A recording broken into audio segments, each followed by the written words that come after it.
नमस्कार friends, Odia tips आज्यलक्ष्मी को आपण मानकु बहुत सारा स्वागत। आज आम जानिबा लाउ पत्रर पोस्तर रेसिपीर प्रणाली विषय रे। लाउ पत्र पोस्त पई कोन कोन आवश्यक परिमाण प्रथमे ताहा जानि नेबा। प्रथमे लाउ पत्र सह डंक 1.5 फुट लंबर खंडे, 500 ग्राम लाउ, 50 ग्राम पोस्त, 5टा कंचा लंका, 5 ग्राम कला जीरा, 20 ग्राम तेल, आवश्यक मुताबक लुण और हलदी गुंड। आपण मानकु जदि एई रेसिपी प्रणाली भल लगु थाए आपण माने प्लीज वीडियोटी को लाइक करेंगे, शेयर करेंगे, कमेंट करने को आदौ भूलें। पाखे थिबा बेल आइकन को प्रेस करेंगे जहाद्वारा वीडियोर प्रथम नोटिफिकेशन आपण माने पाई परिबे। एबे हमें जानिबा लाउ पत्रर प्रणाली विषय रे। डंक सह पत्र को छोट छोट करी काटी धोई दियंतु। एथिरे लुण और हलदी दे सिजाई नियंतु।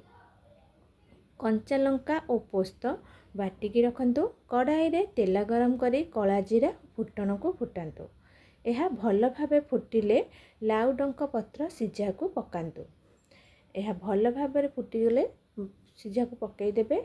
बटा मसला पकाई भल भावे भजा भजी करी लाउ सिझा पकाई भल भावे फुटाई मसलारू भल बास्ना आसिले तरकारी ओल्हाई दियंतु। आपण मानकु एही प्रणाली किपरि लागिला आपण माने निश्चय आपण मानक मतामत दे जणाइबे। पुणी देखा हेबो नेक्स्ट वीडियो रे। रहिले जय जगन्नाथ।